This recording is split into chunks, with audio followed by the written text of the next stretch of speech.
Bom dia para todos. Eu estou de volta. Hoje, com a nossa 58ª Happy Hour. E hoje temos o prazer e a honra de receber o professor Eduardo Gentil. Professor, muito bem-vindo. E bem-vindo a todos. O professor Eduardo Gentil vai nos presentear com uma apresentação sobre meio ambiente e o mundo pós-pandemia. O professor Eduardo Gentil possui doutorado em sensoriamento remoto pelo Instituto Nacional de Pesquisas Espaciais, em regime de cotutela com o Institut Français de Recherche pour l'exploration de la mer, tendo realizado estudos em nível pós-graduado, doutorado, no Centro de Previsão do Tempo e Estudos Climáticos e no Texas A&M University. É professor adjunto da Universidade do Estado de Santa Catarina, atuando como docente na graduação, mestrado e doutorado.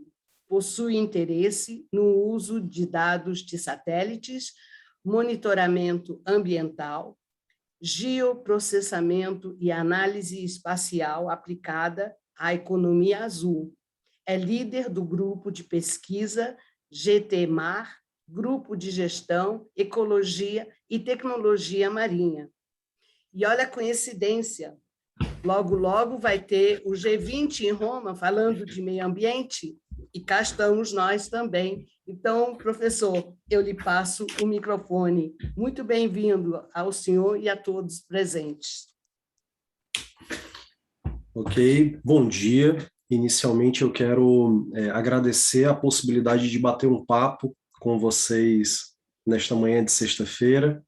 O assunto meio ambiente é um assunto que está absolutamente em pauta e ele seguramente já se configura como um dos principais desafios a ser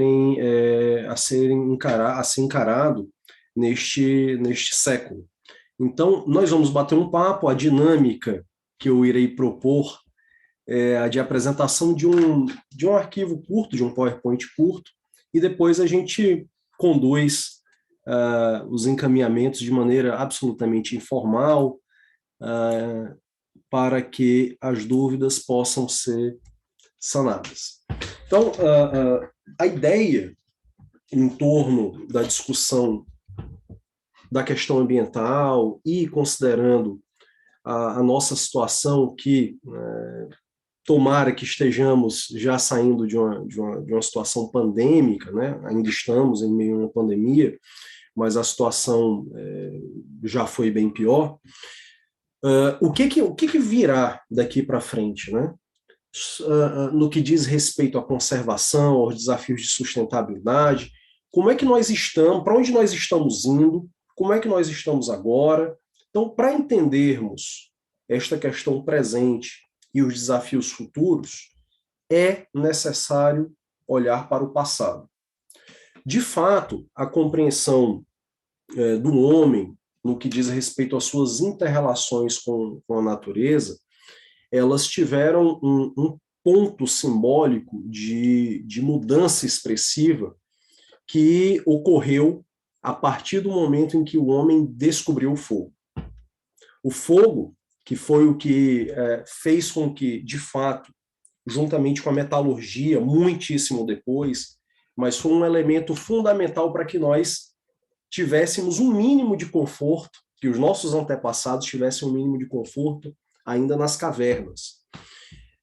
O que eles não saberiam, o que eles não sabiam e que acabou se tornando verdade, é que o fogo também foi o grande responsável por boa parte das transformações econômicas que vieram nos anos seguintes, nas gerações seguintes, mas também foi o grande responsável pelo início da nossa ação sobre o meio ambiente de maneira mais expressiva. E, de fato, não podemos, obviamente, já falei para vocês, considerar o fogo como uma variável única nesse processo de transformação. uma vez que nós tivemos um outro fator também que foi absolutamente preponderante, que veio ocasionado também pela descoberta do fogo, que foi a nossa mudança no que diz respeito à organização social. O homem, os nossos antepassados, eles tinham como principal característica serem nômades, serem caçadores-coletores, e na medida em que o fogo foi descoberto e que a agricultura foi aos poucos sendo conhecida, nós passamos de um povo nômade para um povo que se fixou em determinadas áreas ao redor do planeta, e nestas áreas começou então a crescer, se desenvolver e criar impactos pontuais que, a posteriori, por conta da Revolução Industrial, estes impactos pontuais passaram a ganhar uma nova envergadura, uma nova escala. Então, fogo é um ponto importantíssimo, e o segundo ponto fundamental que causou mudanças absolutamente expressivas na nossa forma de concepção enquanto grupo foi a agricultura. Então, isto não é uma premissa minha particular, mas se vocês forem olhar em boa parte dos periódicos de alto fator de impacto, nós passamos, de fato, a modificar o nosso meio a partir do momento em que descobrimos o fogo e que descobrimos a agricultura. A Revolução Industrial, que veio a posteriori, ela deu um passo além. E é em cima deste passo além que nós calcamos a nossa discussão, não somente de hoje, mas das últimas décadas dentro da academia. Porque foi a primeira vez que nós começamos a provocar impacto, não somente do ponto de vista local, mas também regional e global. Isso que eu estou comentando com vocês pode ser facilmente observado nestes gráficos aqui. Olha, aqui eu tenho então um mapa mundi, né? Essa linha em preto que eu coloco aqui, ela representa a linha do Equador. Observe o seguinte: quando eu considero o que está acontecendo da linha do Equador para cima, para norte, em relação ao que está acontecendo da linha do Equador para baixo, eu tenho então uma percepção de que, de maneira geral, eu tenho áreas que estão sofrendo um aumento de temperatura. Se você observar aqui, olha, um aumento de temperatura de 3 graus nessa região, aqui também na região do Canadá, mas esse aumento da temperatura, ele não se dá de maneira homogênea. E isto tem muito a ver com a nossa emissão de CO2, que foi provocada, que vem sendo provocada desde a Revolução Industrial. Aqui eu vou partilhar com vocês um vídeo que foi elaborado pela NASA, onde mostra as emissões de carbono globais a partir de uma simulação obtida por um computador de alto desempenho. O que vocês estão vendo aqui em tons de laranja e vermelho representam as emissões de CO2 na atmosfera, tá? Então, perceba que do Equador em direção ao norte, eu tenho emissões... Professor, a gente ainda não está vendo o vídeo, Opa, não. não estão vendo? Não, o vídeo não. Estamos só na planilha anterior. A Year in the Life of Ok, Earth. deixa eu colocar então aqui E agora? Vocês conseguem ver? Estamos vendo uma imagem, mas não o vídeo. Okay. Não. Agora, e agora? Agora está se mexendo. Sim, senhor. Ok, muito obrigado. Então, aqui nós temos uma imagem de um modelo, né, da NASA, onde ele expressa a emissão de CO2 em escala global. É possível perceber, a partir deste modelo, que da linha do Equador em direção às latitudes positivas, nós vamos ter, em tons de laranja e vermelho, uma quantidade muito mais expressiva de emissão de CO2 do que é possível observar da linha do Equador para o sul, tá? Isto que vocês estão olhando nesse modelo é um reflexo das nossas emissões de CO2 em escala global. Então, é fato que estas emissões estão ocorrendo e, por ser um gás de efeito estufa, é fato que elas estão contribuindo para um aumento da nossa temperatura num cômputo global. Não há como negar que este é um dos maiores desafios do nosso século. Bem, vamos voltar aqui para o nosso bate-papo. Eu vou tentar conduzir a nossa conversa de maneira mais intuitiva, não vou me prender muito aos conceitos físicos e matemáticos, por entender que nós estamos aqui num grupo absolutamente diverso. Mas fica muito claro, a partir do modelo, que há algo sendo emitido para a atmosfera. E como este elemento ele pertence, né, a um grupo, né, de elementos que contribuem para o incremento da temperatura no planeta, algo precisa ser feito. Então, estamos diante de um desafio nunca antes visto na história da humanidade, que é o desafio de reduzirmos a nossa pegada ecológica. Este termo, que embora o nome seja bonito, assim, pomposo, pegada ecológica, ele é um termo difícil de ser definido. Mas, de fato, nós precisamos reduzir os nossos impactos sobre o meio ambiente. E aí existem modelos, uma das disciplinas que eu sou responsável por ministrar chama-se economia ecológica. Então, na disciplina de economia ecológica, eu tento o impossível, que é dar preço para a natureza. Mas quando você tenta dar preço para a natureza, você não está querendo reproduzir, de fato, o quanto ela vale, mas você quer causar impacto. Então, quando nós chegamos num supermercado, por exemplo, e você vai consumir carne bovina, é claro que o marketing tem o seu papel. Você não vai ter lá carne bovina, você vai ter bombom de alcatra. Tá?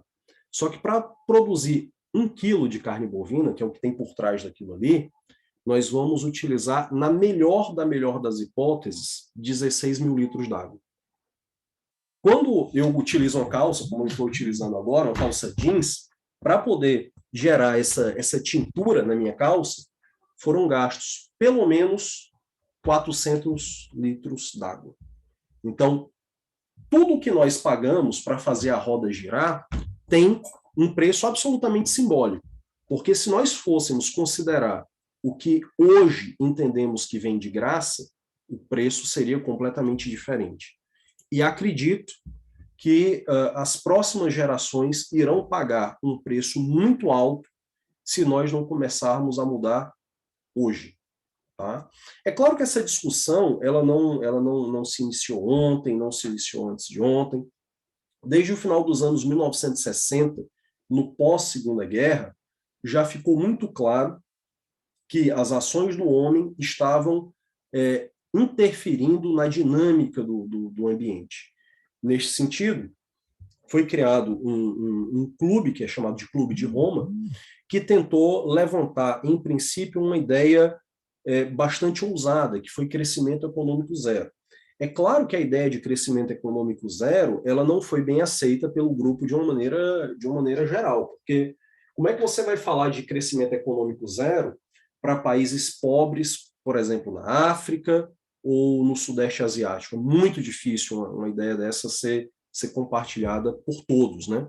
Então, a dificuldade em torno dessas negociações deram vazão para encaminhamentos alternativos. A partir disso, nós tivemos, alguns poucos anos depois, uma outra conferência, a Conferência de Estocolmo, aonde foi criado, dentro da então, entre aspas, recém-criada Organização das Nações Unidas, um programa específico para meio ambiente. A questão ela veio se desenvolvendo e também se agravando, mas ela ganhou notoriedade a partir do final dos anos 1980.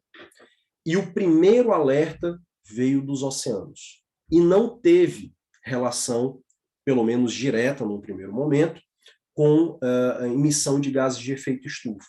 Mas com a influência do homem sobre os oceanos. Se nós olharmos aqui, 1950 é o pós-Segunda Guerra. Né? No pós-Segunda Guerra, aqui eu tenho, então, um gráfico que mostra as capturas de pescado numa escala global. Tá? Então, é o que é capturado de peixe, né? De pescado, não só de peixe, mas de pescado, de maneira global. No pós-Segunda Guerra, isso aqui deu uma deslanchada. Muito por conta das novas tecnologias que foram inicialmente criadas para fins de segurança. Por exemplo, os sonares que eram utilizados para identificar submarinos foram adaptados para identificar cardumes de peixe no oceano. Um outro exemplo, o polietileno, que hoje é utilizado para a confecção de petrechos de pesca, ele era e é utilizado até hoje para a confecção de coletes à prova de bala. A poliamida, que nós conhecemos vulgarmente como nylon, ela era um dos materiais utilizados para a confecção de paraquedas. Então, boa parte da tecnologia desenvolvida para a Segunda Guerra, para as duas grandes guerras, perdão, acabaram migrando para a atividade pesqueira e o impacto foi absolutamente positivo. A atividade começou a pescar, dinheiro. Quando chegou no final dos anos 1980, um investimento muito pesado, de maneira crescente, só que o lucro não aumentava. Ou seja, batemos no limiar superior. E esse limiar superior, para o caso da pesca, ficou muito claro, que é o de 90 milhões de toneladas.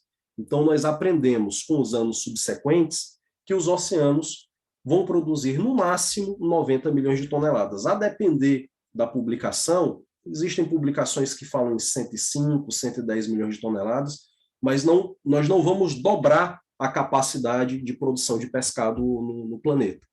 E isto, então, se mostrou verdadeiro nos anos subsequentes. Opa, economia e ecologia têm que caminhar juntos.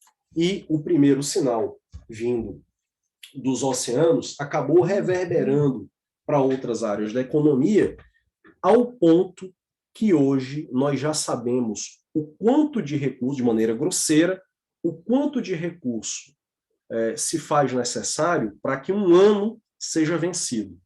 E olha só que interessante. Hoje, nós já utilizamos mais recursos por ano do que o nosso planeta é capaz de subsidiar.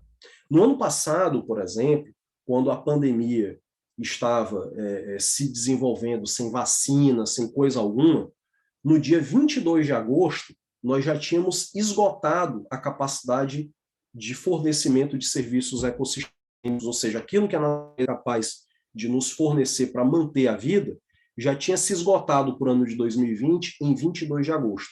Então, a partir desta data, nós passamos a consumir o que seria destinado para 2021. E nós estamos nesta crescente desenfreada de modo absolutamente irresponsável. Se nós voltarmos para o Clube de Roma, uma das premissas que eles defendiam e que acabou se tornando verossímil é que desenvolvimento econômico não pode ser vilão do meio ambiente. Essas duas coisas elas precisam caminhar juntas. Então, um contexto, um conceito que inicialmente foi chamado de ecodesenvolvimento, acabou ganhando o nome de desenvolvimento sustentável, que é quando eu me preocupo, sim, com ganhos financeiros. Aqui não tem ninguém defendendo uma vida absolutamente fora da realidade em que nós nos encontramos, mas com freios, com adaptações, entendendo que a questão social e a questão ecológica, a questão ambiental, elas precisam caminhar juntas. Tá? Neste sentido, o exemplo que veio dos oceanos, e aí, como eu trabalho de maneira mais específica, né, na área de ciências do mar, eu vou sempre puxar para onde eu me sinto mais confortável. O exemplo que veio dos oceanos nos mostra que o capital ele não reduz, ele não substitui os serviços ecossistêmicos. Eu preciso conhecer o que, de fato, eu imponho ao ambiente para saber até onde vai a capacidade de suporte. Tem uma curva que é chamada curva de Kuznets, que mostra ou que defendia que eu poderia esquecer esta questão de desenvolvimento sustentável e simplesmente ir produzindo.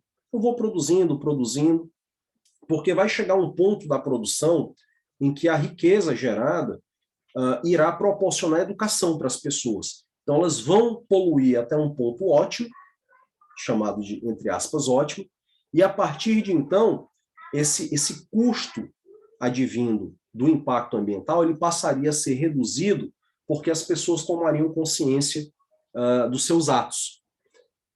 Isto é uma falácia. Por quê? Porque existem impactos que não podem ser remediados. Eu posso dar um exemplo. Uma das atividades que mais gera impacto ambiental no mundo é a mineração. Se você vai ali na região sul do estado do Pará, que é onde a mineração no nosso país desponta, né, de maneira bastante efetiva, o beneficiamento do ouro é feito com mercúrio. Mercúrio é um metal pesado. Uma vez que o mercúrio vá para o rio, e é o que normalmente acontece, você não tem como tirar o mercúrio do rio. Não há possibilidade de reverter o impacto. E a gente está falando de um metal pesado com um expressivo dano ao sistema nervoso central. Então, o que gera recurso, o que gera receita, o que gera divisas, também gera um problema de saúde pública muito complexo. A partir desta perspectiva de economia e desenvolvimento sustentável, foi então cunhado um termo que acabou se tornando uma área do conhecimento, que é denominado de economia ecológica, que entende a economia como parte de um conceito global, de algo maior. A economia, ela por si só, ela não consegue suportar no longo prazo a própria existência humana. E um reflexo disso diz respeito à nossa mudança de percepção aos lucros imediatos e aos impactos de médio e longo prazo. Por exemplo, nos Estados Unidos, que, obviamente, como vocês sabem, disputam, juntamente com a China, o cargo de principal player econômico no cômputo global, somente 1% do que é produzido pela indústria americana pode ser classificado como bem durável. É claro que o que eu estou brevemente conversando com vocês representa uma quebra de paradigma, porque para fazer a máquina girar, nós somos induzidos a consumir, a comprar, a fazer a roda girar, só que desta forma a conta chegará para alguém. E hoje começamos a discutir um novo conceito que nós chamamos de ciência pós-normal. Quando nós pegamos um histórico do desenvolvimento do conhecimento humano, nós tivemos início com as ciências de base, matemática, física, química, que depois deram origem a ciências aplicadas, como a engenharia, por exemplo. Tá? Isto, em algum momento, foi transbordando para além da academia e foi gerando lucro. E hoje, nós estamos iniciando, neste período pós-pandêmico, o que nós chamamos de ciência pós-normal. Ou seja, o que eu tenho como arcabouço de conhecimento técnico e científico deve, em alguma medida, servir para que eu tenha engajamento social. Não é possível que, com o nível de conhecimento que a humanidade tenha adquirido ao longo destas gerações, nós não sejamos capazes de refletirmos sobre o nosso papel na natureza. Na economia tradicionalíssima, né, nós vamos ter um circuito fechado, ou um fluxo circular da economia. Você vai ter as famílias vão ter terra, vão trabalhar, vão atrás dos fatores de produção, que irão alimentar as empresas, essas empresas vão gerar bens e serviços, e isso retorna para as famílias. Só que neste fluxo circular da economia, eu estou esquecendo de um pequeno detalhe, que é o planeta. Então, esta perspectiva de fluxo circular de economia fechado não existe, não tem como não tem como ser concebido. Nós não estamos num sistema isolado e, pasmem, não existe a ideia de jogar fora.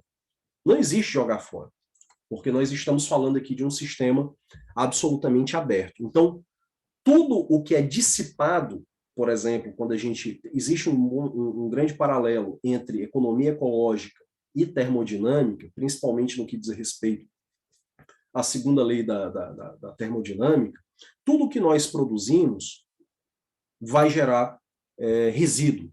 E este resíduo ele não pode ser jogado fora. Como ele não pode ser jogado fora, eu tenho que pensar de maneira absolutamente sábia como é que eu faço para incorporá-lo no sistema para reduzir a minha pegada ecológica. Professor, mas isso aí é uma coisa para país rico, isso não está acontecendo no Brasil, isso não diz respeito a nós outros que estamos aqui em Santa Catarina, barará, né? O Covid mostrou para a humanidade que estamos todos dentro de um mesmo contexto. Tanto que, pela primeira vez, a própria FAO, que é a agência da Organização das Nações Unidas, que presta serviços na geração de conhecimento para agricultura e alimentação, passou a defender a ideia de que existe um metabolismo socioambiental, ou seja, o mercado econômico ele é aquecido e resfriado de acordo com o contexto local, regional e global. Não adianta você ter, por exemplo, pescado se você não tem para quem vender. Então, a noção de que nós estamos pegando um pêndulo e esse pêndulo já está em movimento. Não, eu vou seguir o fluxo, segue o fluxo. Ela tem um custo caro, porque as nossas ações, elas de fato promovem alterações dentro de um contexto maior. Então, hoje, basicamente, quando a gente fala em processo produtivo, nós não podemos simplesmente falarmos sobre o capital físico, né, o meio de produção. Eu preciso considerar o capital físico, os recursos humanos e o patrimônio natural, ou seja, qual é o impacto do que eu estou fazendo, não somente para a geração de bens e divisas, mas qual o impacto que eu estou fazendo para o entorno que me circunda. É mais ou menos como preparar um bolo. Então, quando a gente vai preparar um bolo, você já sabe, você vai precisar de farinha, ovos, açúcar, enfim. Conceba isso como os fluxos de entrada, né? Só que você não consegue aumentar a quantidade de bolos a serem produzidos duplicando a quantidade de confeiteiros e de batedeiras. Você tem que aumentar a quantidade de ovos, de farinha. Então, os recursos, eles abrem uma nova janela, uma nova perspectiva para um contexto que nós chamamos de capacidade de suporte. Como eu falei no início, aqui eu estou considerando que o público que está nos ouvindo é absolutamente heterogêneo, então eu não estou me apegando a conceitos da física, da meteorologia e da oceanografia. Mas isto aqui vai para uma parte dos nossos colegas que colocam em dúvida, e a dúvida é parte do processo de formulação do conhecimento, o fato de que se estamos ou não vivendo um processo de aquecimento do nosso planeta. Essa plotagem aqui, ela considera 500 milhões de anos. Mas como é que se consegue mensurar o que aconteceu há tanto tempo atrás? A natureza, ela guarda suas informações de muitas formas. Uma delas é através de testemunhos, de gelo, tá? Que guardam características físico-químicas de milhões de anos atrás. Então, nós sabemos, de fato, que o planeta passou por períodos mais frios e períodos mais quentes. Só que esta oscilação, ela tinha uma variabilidade de milhões de anos. Agora, se nós fizermos um zoom em torno do que está acontecendo aqui no nosso período, o que nós vamos observar de fato é que há uma correlação direta entre o que aconteceu pós-revolução industrial e o mundo que nós temos hoje, que é o fato de que nós estamos, de fato, emitindo muito mais gases de efeito estufa, e é interessante, né? O CO2, o carbono, é a base da vida. Então, nós só concebemos vida a partir, tanto que a química orgânica, né, ela tem como pressuposto a química do carbono. Só que o mesmo carbono, que é a chave para a manutenção da vida, ele também está sendo utilizado para, espero que não, mas para nortear um desfecho não muito agradável para a nossa espécie no futuro. Nós não vamos mais estar aqui, mas para o futuro dos nossos descendentes. Então, de fato, nós estamos emitindo mais gases de efeito estufa, isso é um fato, isto nós temos registrado na natureza. E o outro ponto que normalmente se coloca é o seguinte, mas o principal gás de efeito estufa não é o dióxido de carbono. E, de fato, não é o dióxido de carbono. O principal gás de efeito estufa é o vapor d'água. Então, por que ninguém fala em controlar o vapor d'água? O senhor só está me falando em controlar emissão de outros gases de efeito estufa. Por um motivo muito simples. Eu não consigo controlar, não há como controlar emissão de vapor d'água. Só que a emissão de CO2 eu consigo controlar. A emissão dos outros gases que fazem parte dessa cadeia nefasta, eu consigo controlar. E boa parte deles são oriundos da queima de combustíveis fósseis. Num percentual menor, nós também temos um impacto direto relacionado ao desmatamento das nossas florestas tropicais. Haja visto que as consequências deste mau uso e deste mau planejamento das nossas florestas já está desencadeando impactos aqui, principalmente para a região sudeste do nosso país. Aqui eu tenho um modelo de projeção do INPE, do Instituto Nacional de Pesquisas Espaciais, sobre como estará o nosso país até o final deste século, se nada for feito. Então, perceba que, de maneira geral, o mapa deixa claro que o país como um todo sofrerá um processo de aquecimento, com algumas regiões, como a região centro-oeste do país, que hoje desponta como o agro-tech, o agro-pop, terá um aumento bastante expressivo. Tá? Eu não sei se vocês conhecem alguns dos estados da região centro-oeste, mas eles são quentes, eles já são quentes naturalmente. Aumentar em quase 10 graus a temperatura de algumas dessas localidades causará um impacto sem precedentes. Ah, mas isso é o final do século, eu não vou estar mais aqui. Eu vou mostrar para vocês em duas figuras simples, tá? Um dos trabalhos que eu tenho desenvolvido aqui na Universidade do Estado de Santa Catarina, em parceria com colegas de outras instituições, onde nós estamos avaliando os impactos do aquecimento global sobre as regiões costeiras do nosso país.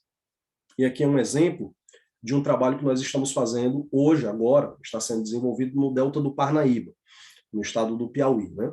Então, aqui você tem pontos que foram medidos por satélite, que mostram o aumento do nível do mar nesta região adjacente, ou seja, em frente ao Delta do Parnaíba, em milímetros por ano para os últimos 20 anos. Ou seja, a região como um todo, ela está aumentando aí na faixa de 2,8 milímetros por ano o nível médio do oceano. Tá? E daí? E daí que quando você olha para a reserva extrativista do Delta do Parnaíba, as áreas de manguezal, que estão aqui assinaladas em verde, são as áreas que desde 1990 a gente vem monitorando, e aqui em vermelho o que está acontecendo, o manguezal está crescendo. E aí você, se o manguezal está crescendo, é uma ótima, né? Porque esse pessoal depende da pesca do caranguejo sá, então vão ter mais hábitats para o caranguejo, só que calma.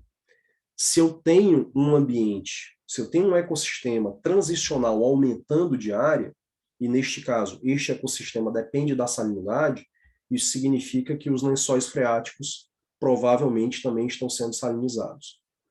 Então, eu não posso olhar para a manutenção da economia sem considerar os impactos que isto terá para a própria manutenção das comunidades tradicionais, que estão ali há gerações e gerações. Então, isto já está acontecendo hoje. E a ciência já mostra de maneira quantitativa e inequívoca que isto não é uma questão de opinião. Opinião é gostar ou não de Coca-Cola, opinião é outra coisa, isso aqui é ciência, tá? No ano passado, o mundo foi surpreendido pela primeira vez com a terminologia refugiados climáticos. Então, a ONU já admite que nas próximas décadas haverão migrações no planeta desencadeadas por questões ambientais e não mais por questões relacionadas à política e à organização dos grupos sociais em si.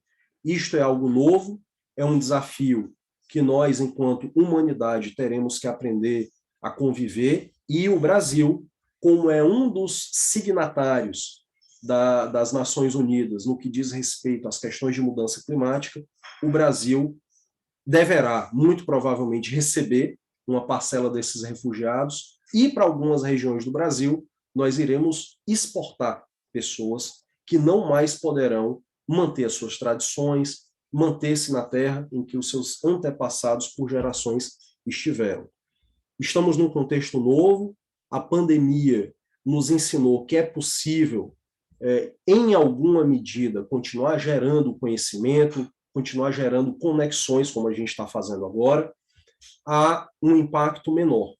É claro que isto não substitui tudo, não é que agora vai todo mundo ficar em home office, mas nós precisamos refletir o mundo que queremos deixar para os nossos netos a partir do dia de hoje. Muito obrigado.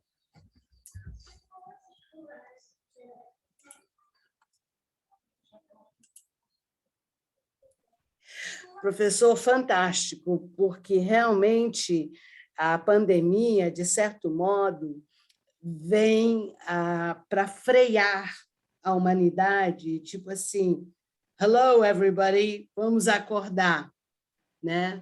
E temos que reavaliar tudo que vem acontecendo para que a gente tenha um equilíbrio no nosso planeta, porque se o planeta está desequilibrado, nós sofremos as consequências, que o ser humano depende do equilíbrio do planeta, né? Para tudo, para respirar, o alimento, né? Tudo, a água.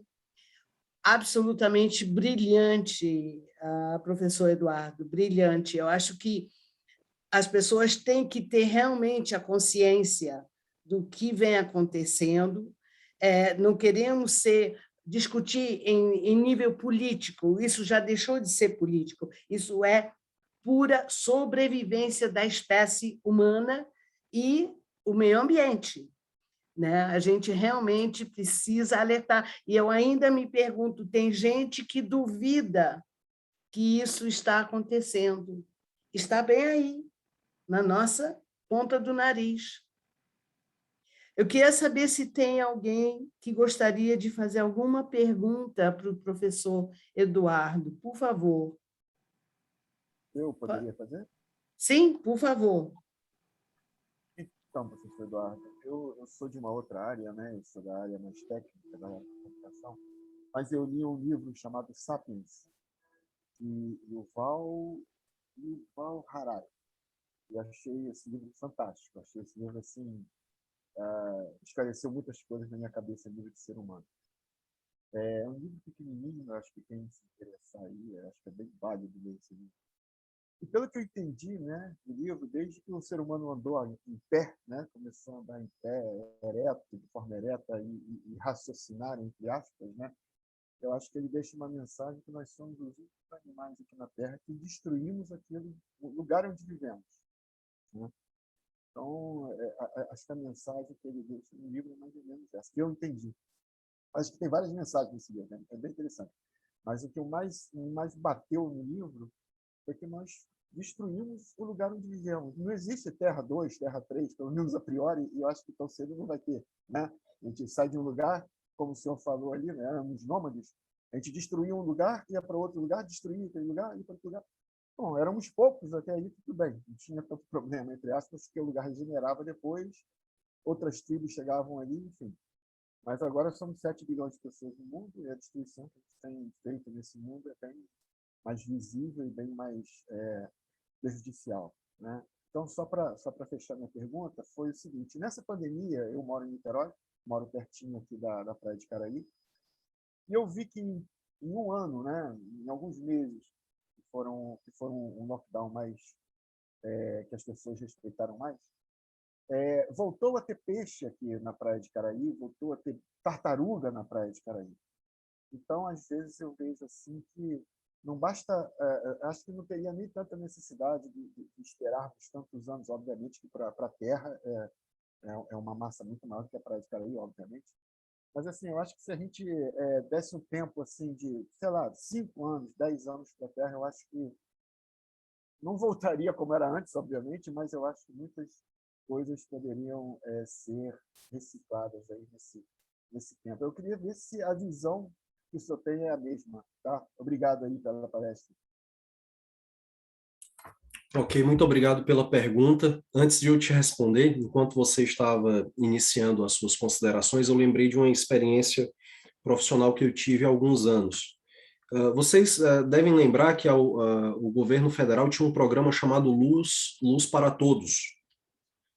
E na época que esse programa estava em vigência, eu, como comentei com vocês, eu trabalho primordialmente com ambientes aquáticos, enfim, e eu fui convidado pela FUNAI para acompanhar uma das últimas tribos que iria receber o programa Luz para Todos, e normalmente quando a energia elétrica chega, alguns hábitos são alterados, porque domingo, ao invés do cara ir pescar, ele vai, sei lá, assistir a Dança dos Famosos, alguma coisa do gênero. E me chamou muita atenção, fiquei um mês com eles lá, enfim, foi uma experiência pessoal e profissional muito rica. E obviamente, antes de você entrar numa comunidade indígena, tem todo o protocolo sanitário, político, burocrático, enfim, e não tinha banheiro, não tinha água encanada, nada disso, né? Então, quando você ia fazer o número 2, você tinha que ir para a natureza. E me chamou muita atenção que eles tinham o zelo de procurar regiões que fossem muito afastadas do rio. Muito afastadas. Inclusive, eles comentavam, não, tem que ser afastado do rio, porque se eu fizer perto do rio, depois eu vou pegar o peixe que está no rio. Então, quem vai se prejudicar sou eu. E isso foi para mim muito, muito rico, porque me fez pensar, afinal, quem é o atrasado aqui, né? Porque a gente tem os caras como atrasados, só que eles já sacaram como é que a coisa tem que funcionar. Eu diria, se for sintetizar, José, os dois grandes desafios que nós teremos que refletir, o primeiro deles é a forma como nós nos alimentamos. E eu sei que isso é muito difícil, tá? E a outra é entendermos que sim, haverá necessidade em algum momento de nós termos um maior controle de natalidade. Esses são dois pontos. A Terra ela vai continuar crescendo em número de habitantes até 2050. Só que nós precisamos pensar, enquanto nação, é claro que são duas questões muito difíceis. Uhum. A primeira, porque, obviamente, picanha ao ponto é um negócio bacana, então, mas tem um custo alto, tá? E o segundo, pensar no quantitativo de pessoas que o nosso planeta precisa suportar. Professor Eduardo, um dos temas que eu quero abordar, tanto no Fórum Nacional e depois internacional, é exatamente isso, planejamento familiar. E controle, você aí já pega uma fatia de religiosidade que vai começar a criticar. Mas, a partir do momento que você faz planejamento familiar, você tem condições socioeconômicas, né, para poder ter 2, 3 filhos, fair enough. Mas isso tem que acontecer. Nós Sim. temos que repensar realmente para a própria sobrevivência da espécie humana, porque realmente a gente está dando vários tiros no próprio pé. Né? Eu achei interessante, não sei se vocês viram, eu recebi no Facebook e também no WhatsApp, do animal pré-histórico nas Nações Unidas, e o alerta que ele faz dizendo, né, para os seres humanos presentes o que está acontecendo, né, que a gente está se autodestruindo através dessas ações. Uma pergunta, com esse encontro agora do G20, o que eles esperam que aconteça? Fala-se muito, mas, na prática, o que eles precisam fazer na realidade? Tá. O grande desafio dessas convenções mundiais, principalmente as que têm ocorrido nos últimos anos, estão em torno da redução das emissões de carbono. Então, hoje, a grande discussão é em torno de crédito de carbono e redução das emissões. O que seria um crédito de carbono? Olha, eu tenho uma determinada demanda por geração de produtos, enfim, que irá emitir um quantitativo X de carbono. E eu não tenho, em princípio, como reduzir, porque existem pessoas, um determinado quantitativo de pessoas que precisam daquilo. Só que em um país menor, que produz menos emissões, sei lá, Mianmar, Sri Lanka, alguma coisa do gênero, ele também teria uma cota de emissões anuais. Só que se ele não emitir esse carbono, ele pode vender a sua cota para um outro país. Então, isso é uma forma de gerar receita para países menores. Então, hoje, uma das discussões é em torno de qual é a melhor política para que isso seja implementado. Existem, eu estou falando de maneira muito superficial, mas a ideia é esta. E como é que eu faço para paulatinamente ir alterando a matriz energética? E aí é um desafio muitíssimo maior, porque entra uma questão geopolítica muito severa, né? E isso não se muda do dia para a noite, e isso não acontece de maneira automática, né? Nós vivemos, quando a gente pensa em exploração de petróleo, a gente pensa só em combustível, né? Mas não é. Então, praticamente, o próprio computador que a gente está utilizando, computador, celular, esses meios eletrônicos que nós estamos utilizando para nos comunicarmos aqui, eles utilizam também derivados de petróleo. Então, o desafio é imenso, mas, como eu disse na apresentação, é preciso dar o primeiro passo. Tá? Então, esses são os dois focos dessas grandes convenções, como agora a de Glasgow. Professor, o professor José Alessandro quer também fazer mais uma pergunta. Por favor, professor. Obrigado, Nelly. É o que eu fiquei aqui pensando, né, no que foi falado. Então, eu acho que, de repente, na minha cabeça polarizou assim, o que a Terra precisa e o que nós, seres humanos, somos. Né? Eu acho que tem uma questão aí, na minha cabeça, que foi dividida assim.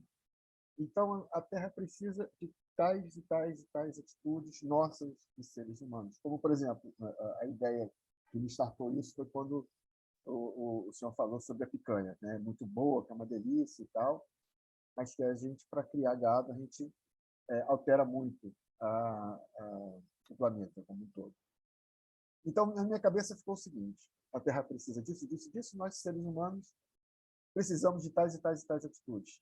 Só que nós, pegar aqui o exemplo do Brasil, nós temos uma cultura, né, no Brasil, de comer churrasco, entre outras coisas, né, poluição dos carros, não usar o transporte urbano, que aí entra uma outra questão social, que o transporte urbano não é bom aqui no Brasil, as pessoas preferem ter carro, e aí vai aí outras questões, que também estão ligadas a isso tudo.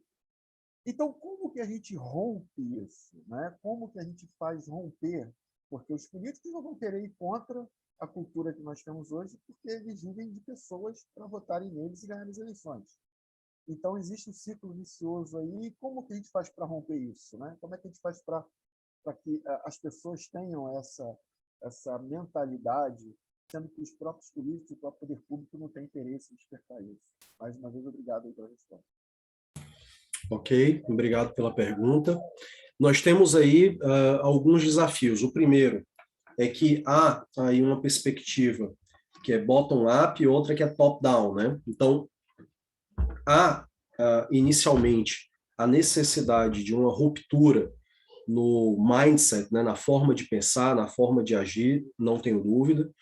E do ponto de vista top-down, ou seja, do governo federal, das esferas maiores em relação ao cidadão, um trabalho de que os resíduos que nós geramos, eles também podem serem convertidos em recurso, em capital financeiro. Você investir em tecnologias limpas não é você dar tchau para o capitalismo e abraçar o comunismo, não tem nada a ver com sistemas políticos, né? Tem a ver com uma ruptura numa forma nefasta que nós temos de produzir alimentos, de produzir bens e serviços.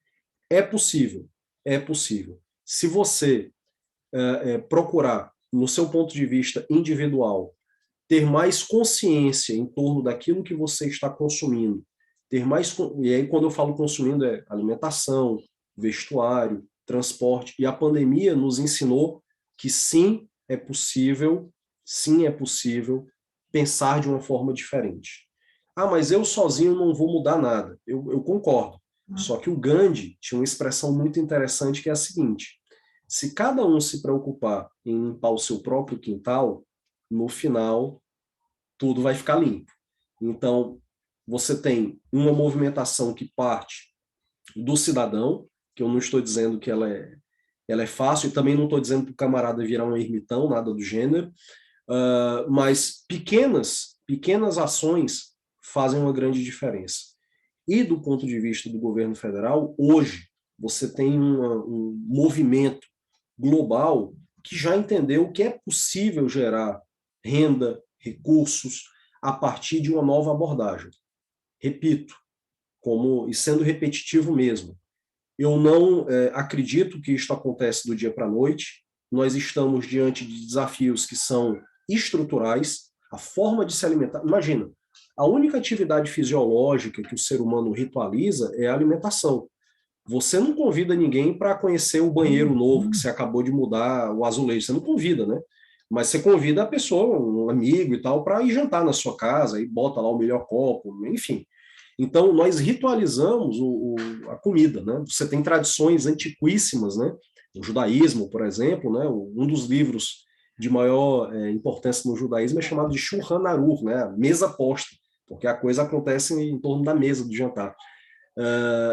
E a outra diz respeito à nossa descendência. Como assim eu não posso ter 5 filhos?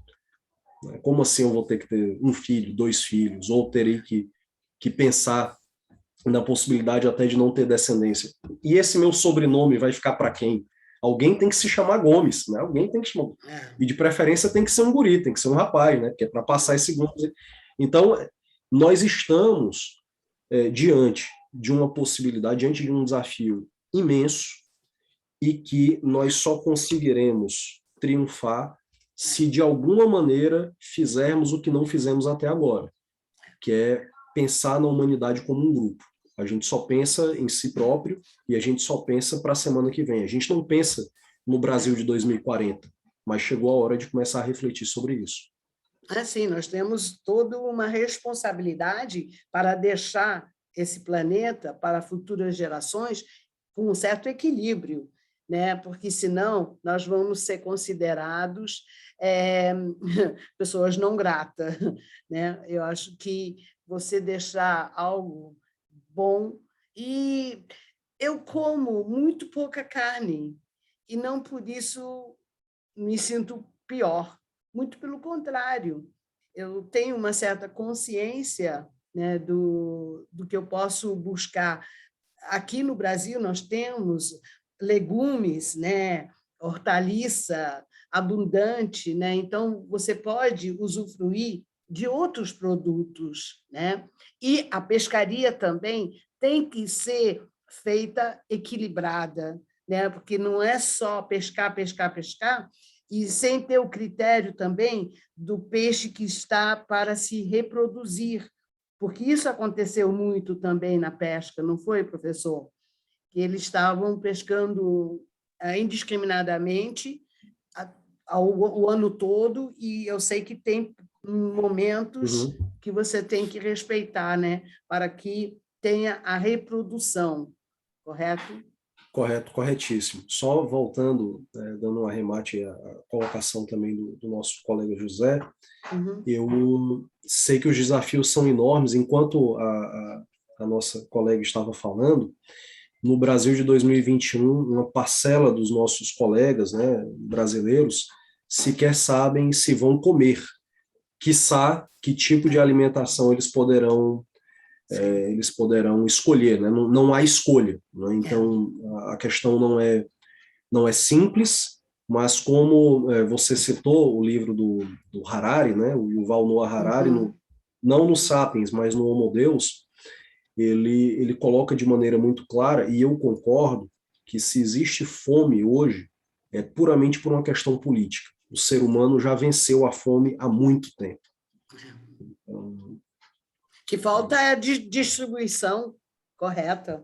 Eu acho que falta também cultura, porque as pessoas no mundo costumam comer carne vermelha, carne bovina, né? Que é uma carne que precisa de um esforço maior de ser produzida pelo planeta, né? Agride mais ao planeta, melhor dizendo. Sim. Mas nós aqui no Brasil não comemos tanta carne quanto exportamos, somos os maiores exportadores de carne do mundo. Então, às vezes, o problema não é nem nosso cultural aqui somente, né? É um problema global mesmo, que a gente exporta carne para o mundo inteiro compra carne da gente, e por aí vai. Acho que é um problema global, cultura global. Verdade. Queria saber se tem mais alguém que queira fazer alguma pergunta para o professor. Sim, por favor, senhor Emerson. Bom dia a todos. Boa tarde já, né? Boa tarde. Em primeiro lugar, parabéns, Eduardo, pela excelente palestra. Parabéns aos demais pelas perguntas, acho que contribuíram bastante. Eu gostaria de fazer um comentário, não querendo ser polêmico, mas não temendo o risco. Acho que a gente, às vezes, teme demais, né? Eu me lembro dessa menina, eu vou esquecer o nome dela, porque minha idade me permite. É uma menina do norte da Europa que está fazendo muitos protestos em relação à questão da mudança climática. A Greta. Perfeito. Greta. Greta algum Berg da vida, né? Eu não me lembro o nome dela. E ela está representando as novas gerações, né? As gerações que vão sofrer com o que a gente está deixando para eles, né? Então, eu acho que eu me sinto assim, né? Então, posso falar por mim, não, claro que não posso falar pelos colegas, bastante acomodado, né? Quer dizer, a gente diz, como o Eduardo comentou, eu não vou estar vivo, não vou estar aí para ver as grandes consequências, mas acho que, em primeiro lugar, demarca isso, né? Como a nossa geração é egoísta, irresponsável, e deixar uma herança dessa não é bom para ninguém, né? Em segundo lugar, eu vou discordar um pouquinho de dizer que a questão não é política e tal. Eu sei que a gente tem muito medo no Brasil de polarizar, não é minha intenção aqui, mas acho que a polarização ela já nasce com essa questão, né? A forma como os governos, né? Porque o impacto, a incidência maior, certamente tem a ver com os governos. Eu acho que a ONU deixa isso muito claro, a tendência de fazer encontros com governos, com entidades que são capazes de gerar grandes políticas, né? Políticas públicas, mudar a opinião geral, né? Então, é uma questão política, sim, também, né? Não é porque a gente no Brasil tem essa tendência de demonizar o político, né? Dizer que o político é algo complicado, que vai gerar conflito. A nossa cultura é uma cultura aparentemente não conflituosa, o que não é verdade também. Então, sim, a gente tem que começar a pensar, e até no nosso voto, né? Pensar nos representantes que vão levar isso em consideração, né? Se um representante é um negacionista da ciência, é um negacionista da mudança climática, poxa, isso não vai ajudar em nada. Então, claro que a gente deixar de comer 1 quilo de água, perdão, 1 quilo de carne e economizar, Eduardo, quanto que era? 20 mil, no mínimo 16 mil litros de água, entre 16 e 20 mil litros. Ou seja, você pode deixar a torneira, na hora que você estiver escovando os dentes, pode deixar a torneira aberta. Você deixa de comer 1 quilo de carne por ano, pode deixar a torneira aberta quase o ano todo. Porque, então tem impacto, sim, os nossos pequenos atos, claro, né? Não estou dizendo que você deixar a torneira aberta, mas se você for somando isso, né? Com a ajuda, inclusive, de campanhas públicas e exemplos, né? Então, algumas pessoas estão dizendo aí que comem pouca carne, então, tem algumas tarefas, eu vou chamar aí, micro-revolucionárias, né? Se me permitem, né? Que você pode tomar, sim, né? A forma como você lida com a sua moradia, a forma como você lida com a sua alimentação, como você lida com o seu transporte, e, inclusive, com o apoio das políticas públicas, né?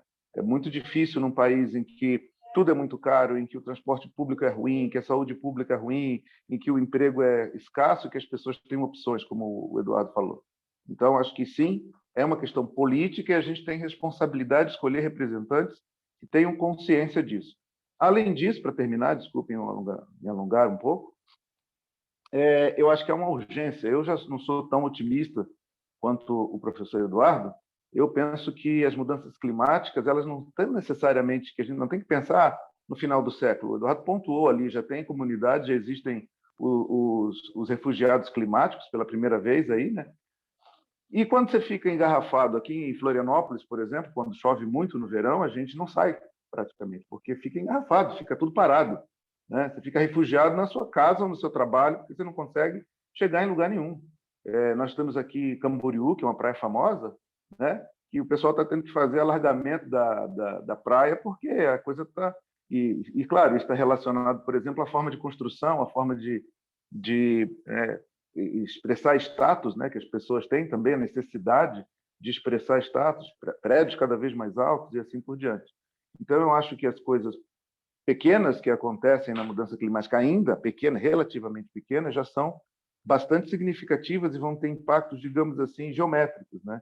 Sem contar que você vai perceber que a gente não tem... O Eduardo comentou, né, não é opinião, é ciência, né? E a ciência também mostra que é possível que aconteçam feedbacks positivos, ou seja, por exemplo, à medida em que você tem a camada de gelo do Ártico se desaparecendo, não há uma consciência muito clara das pessoas da gravidade que isso acontece. O Eduardo, que é um cientista do mar, ele sabe do que significa, o que significa as correntes marítimas, e isso tudo não é para 2100. Não é à toa que o pessoal colocou uma data para a gente fazer mudanças concretas, né? 2030, digamos assim, já é uma data conservadora. Então, essas mudanças elas têm que ser radicais. Finalizando mesmo agora, vai nos atingir, já está nos atingindo, em termos de emprego, em termos de inflação, em termos de disponibilidade de comida, qualidade da alimentação, qualidade de vida, qualidade do ar, qualidade da moradia, qualidade de tudo, e dos nossos vizinhos. Então, eu diria assim, acho que sim, entendo a ponderação e a elegância do professor Eduardo, como eu não sou palestrante, não tenho essa obrigação, então eu digo assim, gente, é mais urgente do que o professor Eduardo tem, digamos assim, o espaço para dizer, é muito mais urgente. E tem coisa que nós podemos fazer, tanto do ponto de vista pessoal, quanto do ponto individual, né, quanto do ponto de vista político, eleitoral, efetivamente. Obrigado, mais uma vez, parabéns, Eduardo, e obrigado pela oportunidade. Não, obrigada ao senhor também, senhor Emerson. O senhor está falando a pura verdade. Eu trabalhei na Rio 92 e, naquele momento, já estava sendo o alerta inicial, né, para os empresários, os governantes, e eu acho que, às vezes, não todo mundo levou tão a sério naquele momento, infelizmente, né? Mas já havia até uma jovem que apresentou também o alerta, eu também não me lembro agora o nome dela, mas ela também estava chamando a atenção o que a gente estava, vamos dizer assim, trilhando para a humanidade. Professor, infelizmente, nosso tempo está quase em cima da hora. Gostaria de lhe passar o microfone para suas últimas considerações. Brilhante, professor. Obrigada.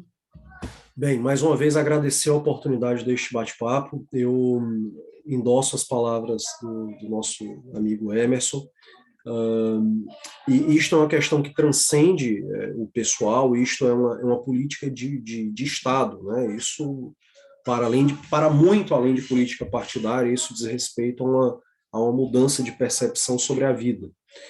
E, para terminar, deixa eu aproveitar o Emerson, Mireille, eu, nós que fazemos parte da comunidade judaica. Normalmente no judaísmo nós tem algumas figuras que são emblemáticas, né? Uma delas é Jó. E no livro de Jó, só para lembrar, Jó era aquele que fazia tudo certo e dava tudo errado para ele. E apareciam amigos, um amigo, dois amigos, dizendo, não, se você fizer isso vai dar tudo certo e tal. E ele, pô, mas tá tudo dando errado e eu estou fazendo tudo do jeito que é para ser. E aí, no final, aparece um camarada chamado Eliú. E Eliú diz para Jó o seguinte: você tem que fazer a coisa certa porque é a coisa certa. Você não tem que fazer a coisa certa porque você vai se locupletar, porque você vai ganhar com isso.